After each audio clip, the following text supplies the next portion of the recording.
Hi everyone, this is your Shafiq sir. Welcome back to my YouTube channel. Today also I am going to explain the one important topic. So it is also one continuous topic. What is the features of Indian Constitution?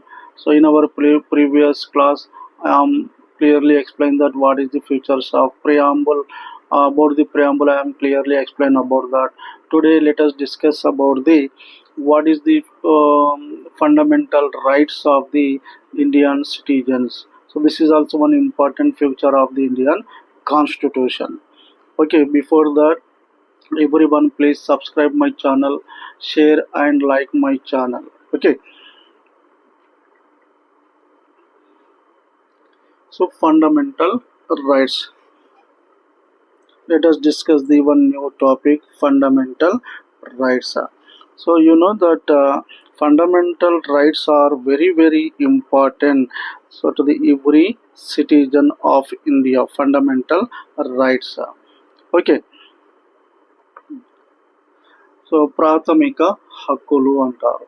So మనకు రాజ్యాంగం కల్పించినటువంటి రైట్స్లో fundamental rights అనేది చాలా important. ఇవి ప్రతి ఒక్కరి యొక్క జీవితాలను మన యొక్క వ్యక్తిగతమైనటువంటి హక్కులుగా మనం చెప్పవచ్చు.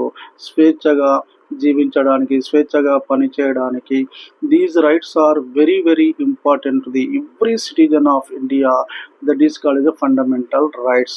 All these fundamental rights guides to the every citizen, which is good, which is not good, what can we do, what cannot we do, మనం ఏ పని చేయాలి, ఏ పని చేయకూడదు, ఏది కరెక్ట్, ఏది తప్పు అని తెలియజేసేదే ఫండమెంటల్ రైట్స్ అని చెప్పవచ్చు. దేశంలో ప్రతి పౌరుడు ఈ హక్కులను కలిగి ఉంటాడు, ప్రాథమిక హక్కులను. At the same time every person they follows that fundamental rights rules and regulations. Okay, if we are overcome that fundamental rights, so that person can be punished by the our judiciary course. అంటే ప్రతి వ్యక్తి ఏ పని చేయాలి, ఏ పని చేయకూడదు అని తెలియజేసేది fundamental rights అని చెప్పవచ్చు. అవి మన యొక్క హక్కులను, బాధ్యతలను తెలియజేస్తాయి.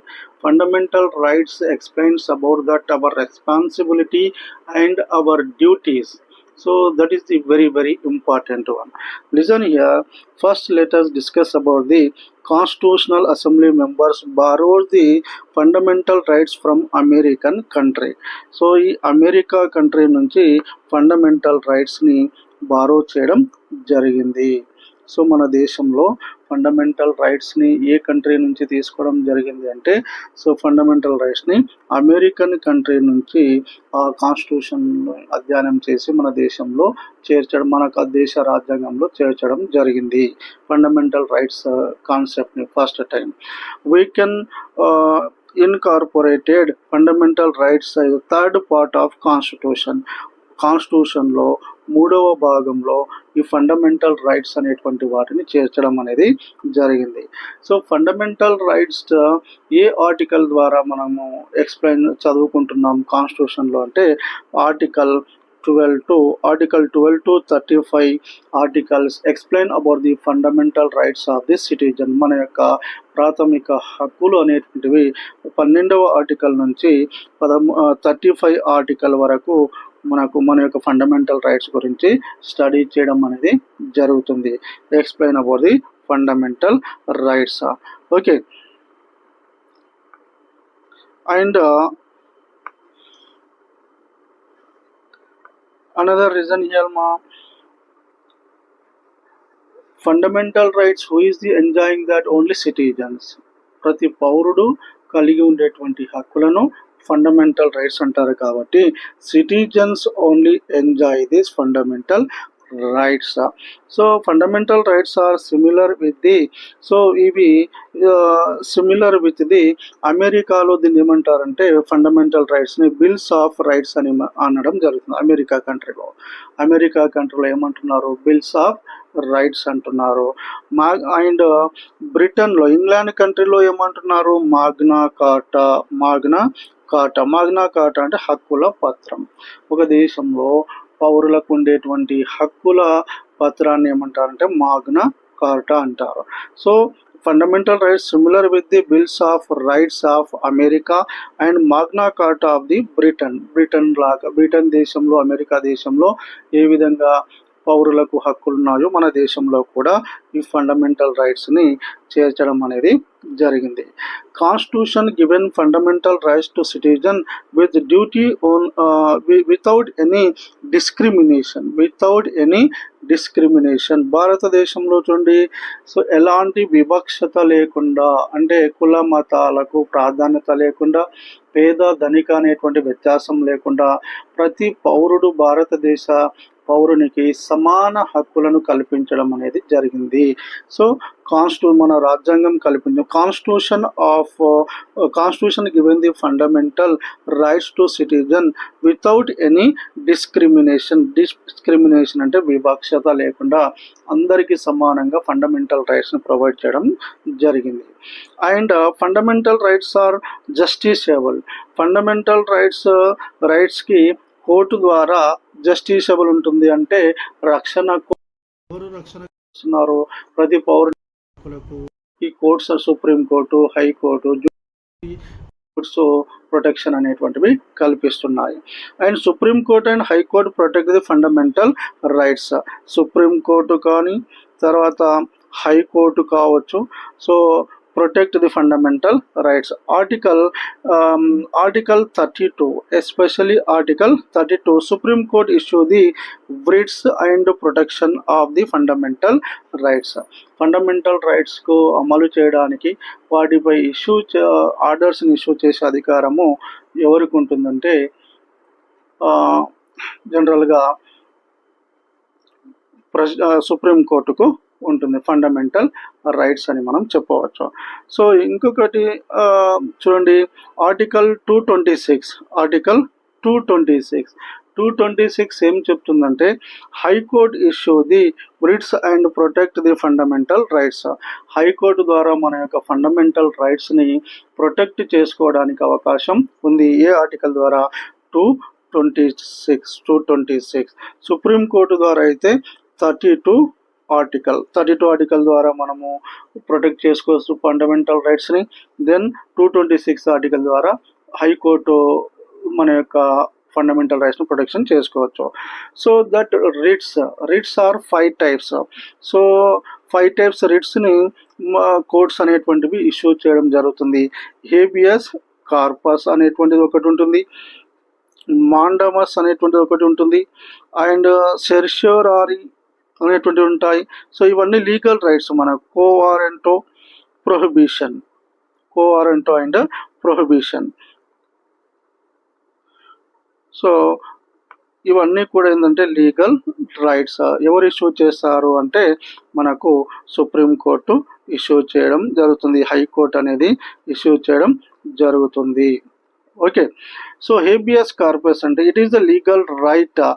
సో ఒక వ్యక్తిని ఎవరైనా అరెస్ట్ చేయడానికి వచ్చినప్పుడు, సో కంపల్సరీ ఒక వ్యక్తిని ఎలాంటి కేసులో కానీ క్రైమ్లో కానీ అరెస్ట్ చేసినప్పుడు, so compulsory with in the 24 hours ఆ వ్యక్తిని జడ్జి ముందు కానీ లేదా కోర్టులో కానీ అతన్ని న్యాయవాది ముందు ఉంచాలి ఖచ్చితంగా. That is the one right, that is the one habeas corpus అంటారు, దీన్ని హేబియస్ కార్పస్ అంటారు. అండ్ మాండమస్ అంటే ఏంటిది? మాండమస్ అంటే సో ఇవన్నీ కూడా బ్రిటిష్ కంట్రీకి సంబంధించినటువంటి అధికారాలు ఇవి. సో మాండమస్ అంటే అత్యున్నత అధికారులు కింద స్థాయి అధికారులకు కమాండ్ చేయడం, అంటే అధికారాన్ని బలవంతంగా అమలుపరచడానికి వీరు కృషి చేస్తూ ఉంటారు. సో మాండమస్ అని మనం చెప్పచ్చు. పై అధికారాలు కింది స్థాయి అధికారులను బలవంతంగా తమ యొక్క అధికారాలను అంటే బలవంతంగా అమలుపరచడానికి ఇష్యూ చేసేది మాండమస్ అంటారు. సెర్షియోరారీ అంటే సో జనరల్లీ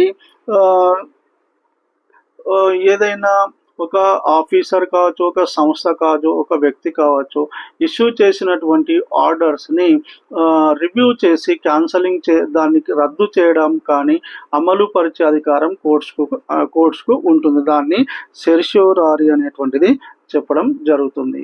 సో ఒక ఆర్డర్ని కావచ్చు లేదా ఒక ఇష్యూని కావచ్చు, సో దాన్ని అమలు పరిచే అధికారం ఉంటుంది న్యాయస్థానాలకు, రద్దు చేసే అధికారం కూడా ఉంటుంది రివ్యూ చేసి. అండ్ కో-ఆరెంటో. సో కో-ఆరెంటో అంటే so generally that is that issues that writs issuing by దీన్ని ఖచ్చితంగా కోర్ట్స్ అనేటువంటివి ఇష్యూ చేయడం జరుగుతుంది. కో-వారెంటో అనేటువంటిది issued by the courts and for the enquiring the any offence, లేదా ఎవరైనా ఒక చట్ట విరుద్ధమైనటువంటి పని చేసినప్పుడు లేదా క్రైమ్ చేసినప్పుడు, ఏదైనా తప్పు చేసినప్పుడు వారెంట్ ఇష్యూ చేసి ఆ వ్యక్తిని ఆధీనంలోకి తీసుకొని న్యాయస్థానం ముందు వారిని ఎంక్వైరీ చేసి పనిష్మెంట్ ఇవ్వడం అనేది జరుగుతుంది. ప్రొహిబిషన్ అంటే ఏంటిది? ప్రొహిబిషన్ అనేటువంటిది ముఖ్యంగా సో ప్రొహిబిట్ చేయడం అంటే నియంత్రించడం, సో అంటే నియంత్రణ చేయడం, ఎవరైనా చట్టానికి వ్యతిరేకంగా పనిచేయడం, దేశద్రోహం చేయడం లేదా ఇతర ఇల్లీగల్ యాక్టివిటీస్ చేయడం ద్వారా వారికి ప్రొహిబిషన్ అనేటువంటి ఒక రిట్ ద్వారా వారిని కంట్రోల్ చేయడానికి అవకాశము ఉంటుంది. So writs are 5 types: habeas corpus, mandamus and certiorari, quo warranto, prohibition అని మనం చెప్పవచ్చు. So next, parliament impose the restrictions and limitations of fundamental rights. Fundamental rights పైన రిస్ట్రిక్షన్స్ని కానీ లిమిటేషన్స్ని కానీ ఇంపోజ్ చేసే అధికారము ఎవరికి ఉంది? Parliament impose the restrictions and limitations on fundamental rights. పార్లమెంట్కు ఆ హక్కు అనేది ఉంటుంది. Okay, so fundamental rights are not permanent. Fundamental rights అనేటువంటివి ఒక శాశ్వతమైనటువంటివి కావు. మన అవసరాలకు అనుగుణంగా వాటిని మార్చుకోవచ్చు.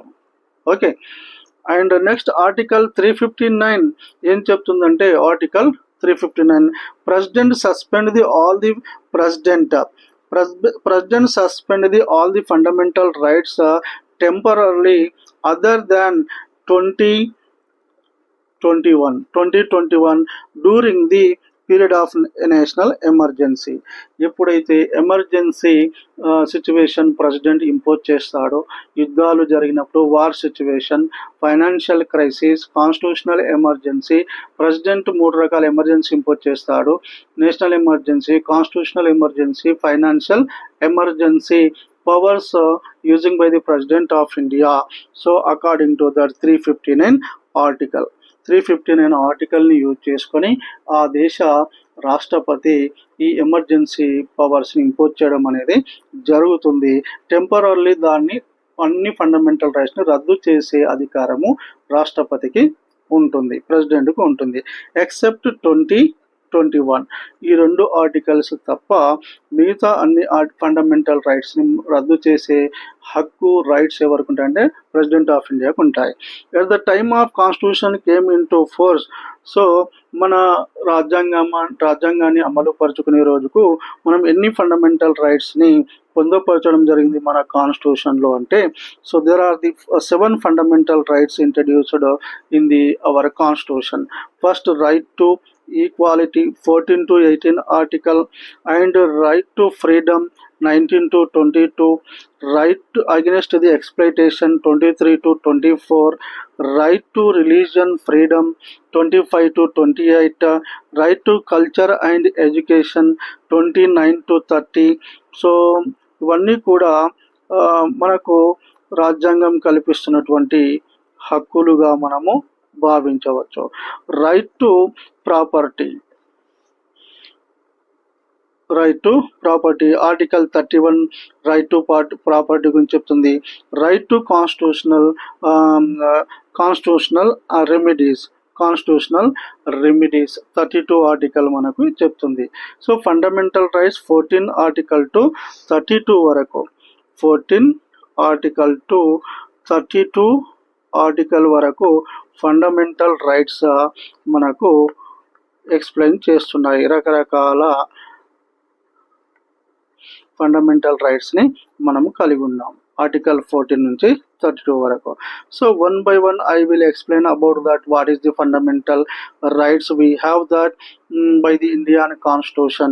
So according to 44th Constitutional Amendment Act 1998, so 44వ రాజ్యాంగ సవరణ ఎప్పుడు జరిగిందంటే 1978లో జరిగింది. So right to property deleted from the list of fundamental rights.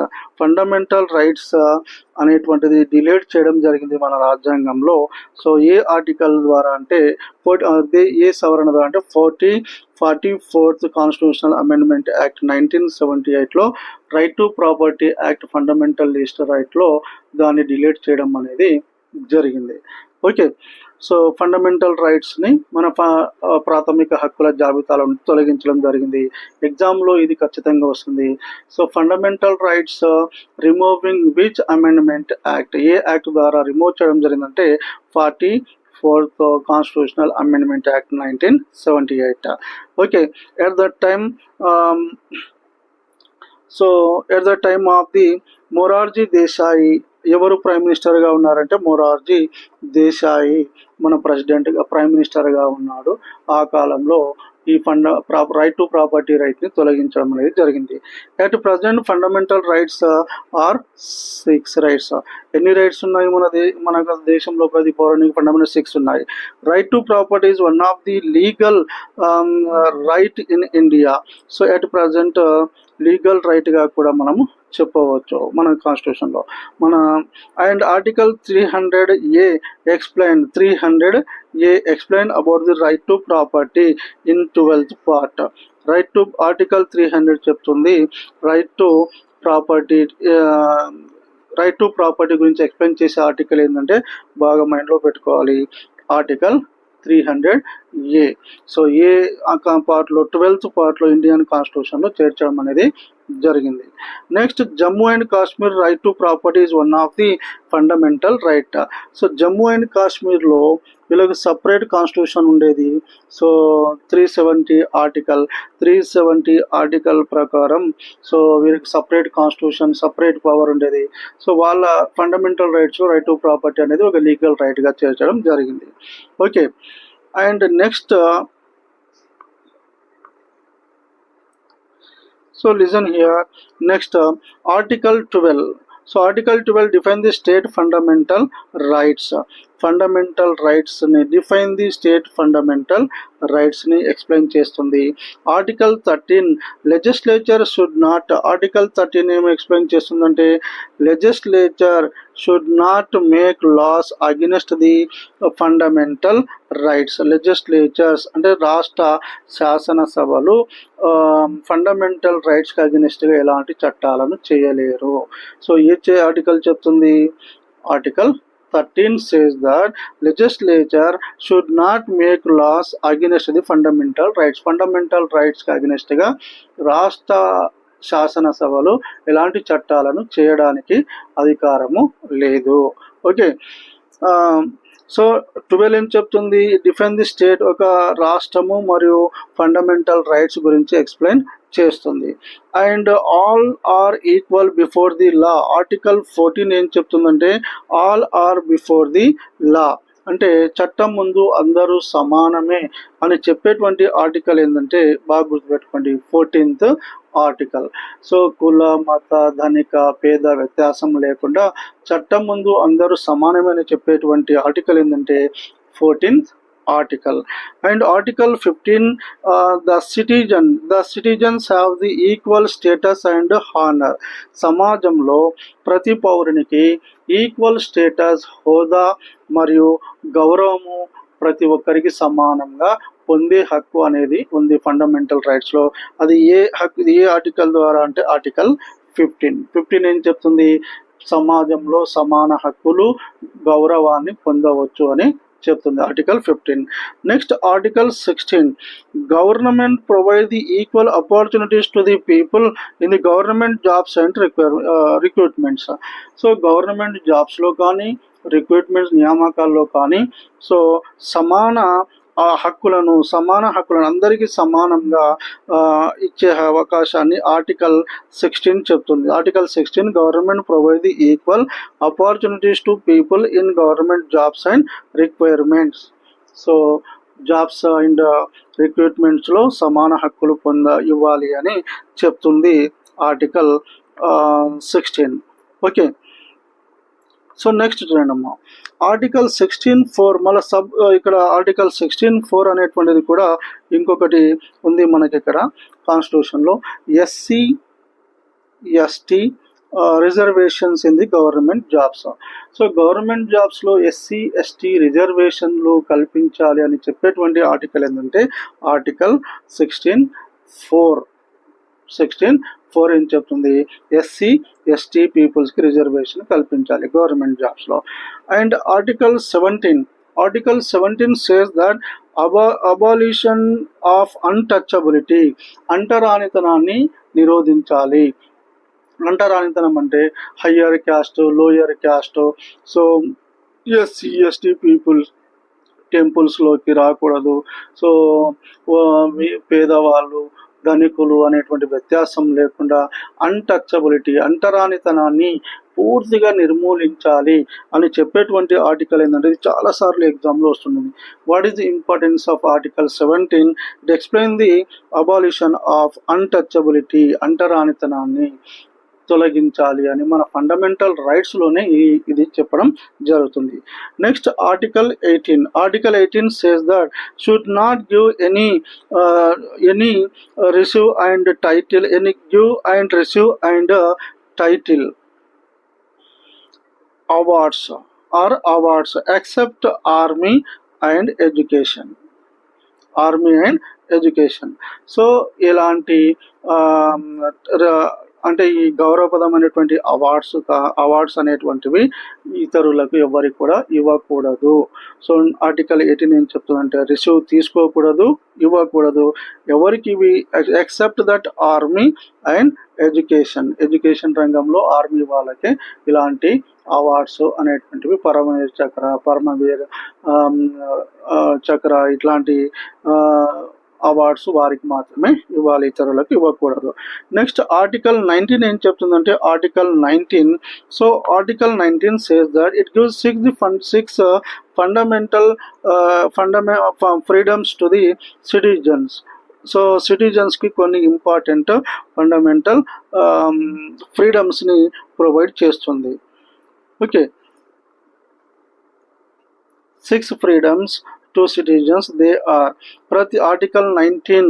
So ఇది బాగా గుర్తుపెట్టుకోవాలి. ఆర్టికల్ 19 ఏం చెప్తుందంటే ప్రతి వ్యక్తి 6 రకాల స్వేచ్ఛా హక్కులను కలిగి ఉంటాడు, ఫ్రీడమ్ని కలిగి ఉంటాడు. సో ఎన్ని అంటే 6. ఇది బాగా గుర్తుపెట్టుకోండి. 6 freedom of speech and expression. మనకు ఫ్రీడమ్ ఆఫ్ స్పీచ్ మాట్లాడే హక్కు ఉంటుంది. తర్వాత ఎక్స్ప్రెషన్ మన భావాలను తెలియజేసే హక్కు కూడా మనకు ఉంటుంది ఆర్టికల్ 19 ద్వారా. ఫ్రీడమ్ టు మూవ్, ఒక ప్రదేశం నుంచి ఇంకో ప్రదేశానికి మనం మూవ్ కావడానికి ఇది ఒక ఫ్రీడమ్ అని చెప్పవచ్చు. Freedom to assemble without weapons, మనం ఏ ప్రదేశంలో ఎక్కడైనా సరే మనం అసెంబుల్ కావచ్చు, ఒక సమూహంగా ఉండవచ్చు. వితౌట్ వెపన్స్, ఆయుధాలను ధరించకుండా మనము ఉండవచ్చు ఆర్టికల్ 19 చెప్తుంది. ఇంకొకటి ఏం చెప్తుందంటే freedom to form association. So association మనము సంఘాలను కూడా ఏర్పాటు చేసుకోవచ్చు. సో అది కూడా ఒక ఫ్రీడమ్ రైట్ అని చెప్పవచ్చు. Freedom to select the occupation. So మనకు ఇది కూడా ఒక హక్కు. చూడండి ఆర్టికల్ 19 ఏం చెప్తుంది, సో మనం ఖచ్చితంగా మనము ఏ పని అయినా చేసుకోవచ్చు. Everyone can do the any work and any place without any discrimination. ఆక్యుపేషన్ని చేయవచ్చు. So farmer, barber, carpenter, washerman, so రకరకాల వృత్తులు ఉంటాయి, ఆక్యుపేషన్స్ ఉంటాయి. ఏ వ్యక్తి ఏ పని అయినా చేసుకోవచ్చు, వీళ్ళే చేయాలి వాళ్ళే చేయాలని లేదు. So freedom to select occupation. Freedom to reside అంటే ఏ ప్రదేశంలో అయినా సరే మనం నివాసాన్ని ఉండవచ్చు. తెలంగాణ వాళ్ళు ఆంధ్రాలో ఉండవచ్చు, ఆంధ్ర వాళ్ళు తెలంగాణ ఉండవచ్చు, తెలంగాణ వాడు ఢిల్లీలో ఉండవచ్చు, ఢిల్లీ వాళ్ళు తెలంగాణలో ఉండవచ్చు. So this is also article 19 మనకు క్లియర్గా చెప్తుంది, 6 ఫ్రీడమ్స్ మనకి ఎక్స్ప్లెయిన్ చేస్తుంది. ఓకే, అండ్ నెక్స్ట్ చూడండి ఆర్టికల్ 20. ఆర్టికల్ 20 ఏం చెప్తుందంటే, ఆర్టికల్ 20 ఏం చెప్తుందంటే మనకు క్లియర్గా one punishment for one offence. So punishment for one offence for any one. So చూడండి, ఒకరు ఎవరైనా ఒక అఫెన్స్ అంటే ఎవరైనా తప్పు పని చేయడం, మర్డర్ చేయడం, చైన్ స్నాచింగ్ చేయడం వాళ్ళు చేస్తే వారిని పనిష్మెంట్ చేసేటువంటి హక్కు అనేటువంటిది న్యాయస్థానాలకు ఉంటుంది. So punishment for one offence, ఒక పనికి ఒక పనిష్మెంట్ అనేది ఖచ్చితంగా ఇవ్వాలి. And article 21 right to life, మనకి ఇష్టం వచ్చినట్టు మనము మన అభిరుచి మేరకు జీవించే అధికారము మనకు కల్పిస్తుంది. ఆర్టికల్ 21 మన యొక్క ఆచార సాంప్రదాయాల ప్రకారము మనము మన యొక్క లైఫ్ని మనం ఎంజాయ్ చేసే హక్కు ఆర్టికల్ 21 మనకు కల్పిస్తుంది. సో ఈ రైట్ టు లైఫ్ అనేటువంటిది ఫండమెంటల్ రైట్స్ని ఏ కంట్రీ నుంచి తీసుకున్నారంటే జపాన్ కంట్రీ నుంచి తీసుకున్నారు. ఇక్కడ ఒక క్వశ్చన్ వచ్చే అవకాశం ఉంటుంది చూడండి. So right to right fundamental right taken from which country? Japan country నుంచి మనం తీసుకున్నాం. This right borrowed from Japan country నుంచి మనం తీసుకున్నాము. సో ఆర్టికల్ 21A ఏం చెప్తుంది? Government provide free and compulsory primary education for children who are below the 14 years. So ఇది కూడా చాలా ఇంపార్టెంట్ చూడండి అమ్మా. ఆర్టికల్ 21 ఏం చెప్తుందంటే free and compulsory education should be provide to the every citizen of in children. So primary education ఫ్రీగా provide చేయాలి. Who are below the 14 years, 14 సంవత్సరాల లోపు ఉన్నటువంటి పిల్లలందరికీ ఫ్రీ అండ్ కంపల్సరీ ఎడ్యుకేషన్ని ప్రొవైడ్ చేయాలని చెప్తుంది. అండ్ నెక్స్ట్ చూడండి ఆర్టికల్ 22 ఏం చెప్తుందంటే article 22. So article 22 says that avoid illegal arrest, అంటే ఇల్లీగల్ అరెస్ట్లను అవాయిడ్ చేయాలి. ఇది కూడా ఒక ప్రాథమిక హక్కులో చేర్చడం జరిగింది. అంటే న్యాయబద్ధంగా చట్టబద్ధంగా మాత్రమే అరెస్ట్ చేయాలి. సో వితౌట్ ఇల్లీగల్గా ఎవరిని కూడా అరెస్ట్ చేయకూడదని చెప్తుంది. నెక్స్ట్ ఇంకొకటి ఆర్టికల్ 23 ఏం చెప్తుందంటే article 23 abolition of bonded labours.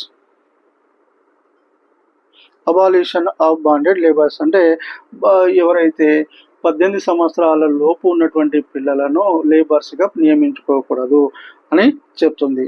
Next article 24 ఏం చెప్తుంది? Abolition of child labour. Child లేబర్స్ని ఎవరు కూడా వినియోగించకూడదు, నియమించుకోకూడదు. నియమించుకున్నట్లయితే వారికి కోర్టుల ద్వారా నియమించుకున్న వారిని, పని చేసే వారిని కూడా పనిష్మెంట్ ఇవ్వడం జరుగుతుంది. And article 25 says that citizen take and select any religion as per his wish. So దేశంలో ఉండే ప్రతి పౌరుడు they can select that any religion. So ఏ మతాన్నైనా స్వీకరించవచ్చు, ఏ భాషనైనా మాట్లాడే హక్కు కలిగి ఉన్నాడు ఆర్టికల్ 25 ద్వారా. అండ్ ఆర్టికల్ 26 ఏం చెప్తుంటే citizens participate in religious activities and programmes. So ఇది కూడా చాలా ఇంపార్టెంట్ చూడండి. ఆర్టికల్ 26 ఏం చెప్తుంది? So everyone can participate the religious activities and programmes. So ఏ మతంని కూడా వారి యొక్క యాక్టివిటీస్లో పండుగలను జరుపుకోవచ్చు. సో వారి యొక్క యాక్టివిటీస్లో పాల్గొనవచ్చు. అది కూడా ఒక హక్కు, ఎవరు వాటిని భంగపరచకూడదు. So citizens participate in religious activities and programmes. So ఇలాంటి రూల్స్ అనేటువంటివి లేవు. అందరూ ఐకమత్యంగా అన్ని పండుగలను జరుపుకోవచ్చు, అన్ని యాక్టివిటీస్ని మనం పాల్గొనవచ్చు. ఆర్టికల్ 26 చెప్తుంది. దెన్ ఆర్టికల్ 27 ఏం చెప్తుందంటే government should not impose on any tax. So government should not impose on any tax the people on the basis of religion. అంటే ఇది కూడా చాలా ఇంపార్టెంట్ చూడండి. ఆర్టికల్ 27 ఏం చెప్తుంది? మన దేశంలో భిన్న మతాలు ఉన్నాయి, భిన్న మతాలకు సంబంధించిన ఒక వ్యక్తి యొక్క మతాన్ని ఆధారంగా చేసుకొని do not impose the tax. So ఒకరు హిందువులు, ముస్లింలు, సిఖ్స్, ఈసాయి, క్రిస్టియన్లు, సో జైనిస్టు, బుద్ధిస్టు వారి యొక్క మతాన్ని ఆధారంగా చేసుకొని ట్యాక్స్ అనేటువంటిది విధించకూడదు గవర్నమెంట్. ఆర్టికల్ 27 చెప్తుంది. సో నెక్స్ట్ చూడండి, ఆర్టికల్ 28 ఏం చెప్తుందంటే no one educational institution teach in favour of any religion. Super. చూడండి, ఆర్టికల్ 28 ఏం చెప్తుంది? విద్యా సంస్థలలో ఎలాంటి మతపరమైనటువంటి ఎడ్యుకేషన్ని టీచ్ చేయకూడదు, మతపరమైన అంశాలను టీచ్ చేయకూడదు విద్యాలయాల్లో, స్కూల్స్, కాలేజెస్, యూనివర్సిటీస్లో. No one educational institution teach in favour of one religion. ఒక రిలీజియన్ని మనము పొగుడుతూ, ఒక రిలీజియన్కి ఇంపార్టెన్స్ ఇస్తూ టీచ్ చేయకూడదు అనేది ఆర్టికల్ 28 క్లియర్గా చెప్తుంది. Who are getting particulars fully financial assistance from the government. Okay, so ఇది కూడా ఒక ఇంపార్టెంట్ థింగ్ చూడండి. నెక్స్ట్ ఆర్టికల్ 29 ఏం చెప్తుందంటే safeguards of minorities benefits. Minorities అంటే ఎవరు? So minorities means whose population is very low than the other religion population. Like that in our India, Muslims, Christians, Jainists, Sikhs, Buddhists, these people's population is very low is there. These peoples are called as a like that minorities. So ఇక్కడ ఏం చెప్తుంది? వారికి రక్షణ కల్పించాలి. Article 29 ఏం చెప్తుందంటే safeguards of the minority benefits, వారిని రక్షించాలి అని చెప్తుంది. Next article 30 says that establish special minority educational institutions. So ఇక్కడ ఆర్టికల్ 30 అని చెప్తుంది మన ఫండమెంటల్ రైట్స్లో establishment of special minority educational institutions. So minority సంస్థలు, సో వారి యొక్క విద్యా సంస్థలను స్థాపించుకోవచ్చు అని చెప్తుంది ఆర్టికల్ 30. ఆర్టికల్ 31 ఏం చెప్తుందంటే article 31 says that right to property dilated. So దీన్ని రైట్ టు ప్రాపర్టీ అనేటువంటి ప్రస్తుతం తొలగించడం అనేది జరిగింది. నెక్స్ట్ ఆర్టికల్ 32 ఏంటంటే రైట్ టు కాన్స్టిట్యూషనల్ రెమెడీస్ అంటే రాజ్యాంగ పరిరక్షణ చేయాలి ప్రతి ఒక్కరి. It is our responsibility, it is our duty to protect our constitutional principles. వాటిని అందరినీ కూడా మనము ఫాలో చేయాలి, వాటిని మనము రక్షించాలి అనేటువంటిది చాలా ఇంపార్టెంట్. అండ్ హియర్ నెక్స్ట్ చూడండి అమ్మా,